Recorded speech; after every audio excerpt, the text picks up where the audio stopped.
Kreator pemula wajib mengetahui apa saja yang menyebabkan sampai terjadi KTA atau konten tidak asli atau pelanggaran di akun kita. Halo teman-teman, welcome back to my channel. Nah, di video kali ini saya ingin memberikan informasi kepada teman-teman semua konten kreator pemula di Facebook Pro, karena memang saya lihat masih banyak yang belum terlalu memahami yang namanya KTA atau konten tidak asli. Apa yang menyebabkan sampai terjadi KTA ini? Ketika saya membaca yang namanya pedoman komunitas Facebook, saya merangkum ada 4 penyebab utama sehingga kontenmu itu dikatakan konten tidak asli. Hati-hati bagi teman-teman yang belum dimonetisasi, karena kalau kita sering mengupload konten tidak asli, pada akhirnya kita tidak akan pernah dimonetisasi oleh Facebook, teman-teman. Akun kita akan ada pelanggaran dan akun kita akan ditangguhkan dan juga dibatalkan oleh Facebook. Jadi hati-hati teman-teman ya. 4 hal ini teman-teman boleh memahaminya dan jangan dipraktekkan, karena bisa membuat akunmu itu dihapus selamanya oleh Facebook. Oke teman-teman ya. Yang pertama, yang paling utama dan sering dilakukan oleh teman-teman kreator pemula itu adalah musik. Nah, musik ini hati-hati teman-teman. Walaupun teman-teman mengambilnya dari Facebook, pada akhirnya itu bisa terjadi pelanggaran. Mungkin belum saat ini ketika teman-teman upload, tapi 2, 3 sampai bulan ke depannya itu bisa terjadi pelanggaran teman-teman. Jadi ada baiknya saya sarankan teman-teman jangan menggunakan yang namanya musik. Memang kalau kita tidak menggunakan musik terasa tidak enak.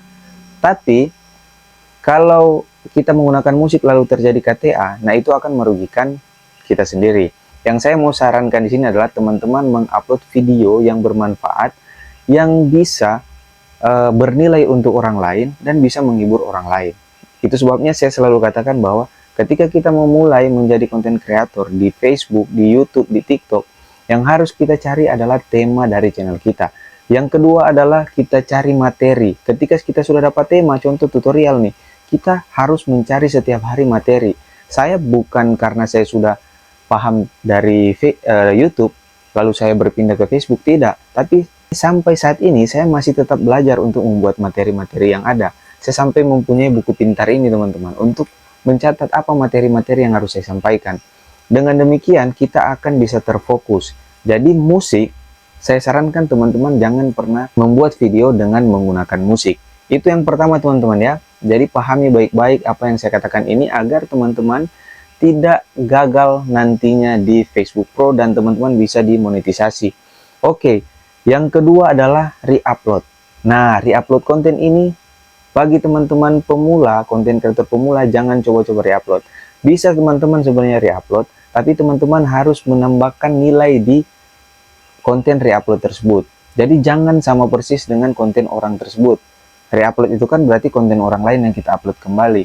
Nah, kalau teman-teman bisa mengeditnya sedemikian rupa dan menambahkan sesuatu yang bernilai di situ, itu tidak akan terjadi yang namanya KTA atau konten tidak asli. Oke teman-teman ya. Nah, yang berikutnya ini adalah remix teman-teman. Nah, remix ini pun teman-teman harus sebenarnya berhati-hati. Memang remix akan bisa membantu view atau tayangan kita bisa lebih banyak lagi, dan juga followers bisa datang dengan sendirinya.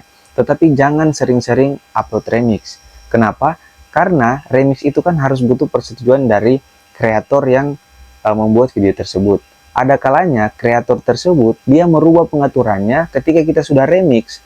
Dia merubah pengaturannya untuk tidak boleh diremix videonya. Nah, itulah sebabnya kita kadang terjadi KTA di situ, konten tidak asli. Untuk itu saya mau katakan kepada teman-teman, ada baiknya memang kurangi yang namanya remix. Tidak apa-apa teman-teman remix, tapi jangan sering-sering karena mau cari view, mau cari followers, kita buat reels tapi kita buat remix.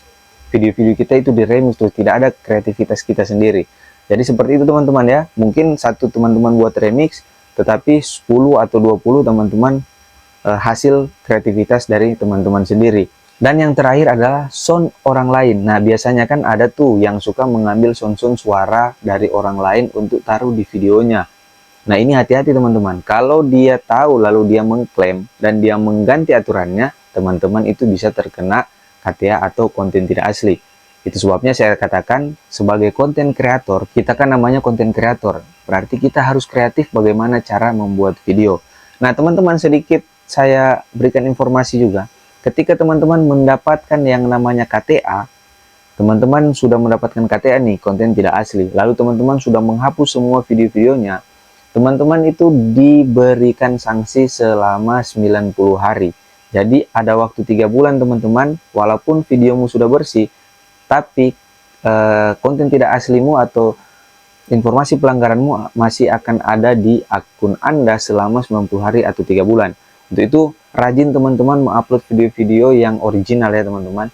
Nah, kalau teman-teman membuat konten tidak asli atau pelanggaran kedua, itu teman-teman mendapatkan sanksi selama 6 bulan. Dan kalau teman-teman terus mengupload konten tidak asli, maka teman-teman di sini akan dikenakan sanksi. Teman-teman tidak bisa lagi dimonetisasi di akun teman-teman. Jadi, saya sarankan teman-teman untuk berhati-hati. Sekali lagi saya katakan kepada teman-teman, menjadi konten kreator itu sebenarnya mudah ketika kita sudah memiliki yang namanya tema. Mau dia di video reels, mau dia di video panjang, teman-teman sebenarnya itu harus membuat video-video sesuai tema teman-teman. Contoh seperti channel saya ini, channel tutorial dan edukasi. Video pendek saya pun itu tetap bercerita tentang yang namanya edukasi tutorial terkait dengan Facebook Pro. Kenapa? Karena dengan kita membuat demikian, maka algoritma akan tahu dia akan memberikan ke penonton seperti apa. Dan ketika penonton itu sudah menemukan channel ini, maka dia akan tahu nih, berarti channel ini membahas tentang tutorial-tutorial. Nah, itu akan lebih mempermudah dari algoritma untuk tahu nih, dia akan berikan ke penonton-penonton yang seperti apa, yang satu tema dengan teman-teman. Nah, kalau konten kita campur-campur, bahas vlog, tutorial, masak, nah si algoritma itu bingung teman-teman. Jadi itu ya, yang boleh saya sampaikan di sini, hindari 4 penyebab utama ini. Kalau teman-teman mau teman-teman ini dimonetisasi.